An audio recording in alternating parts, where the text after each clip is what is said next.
kaso di ka nagpapakita, napakadaya mo.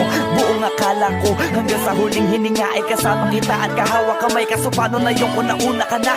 Mahal na mahal kita, pakiusap bigyan mo ako ng lakas ng loob para kayanin ng bawat pagsubok na nagdadala ng lungkot at puot. Gusto kitang makasama, mayakap ka man lang at mahalikan. Kaso paano pa yung mangyayari kung tulad mo'y isang larawan na lang? Larawan mo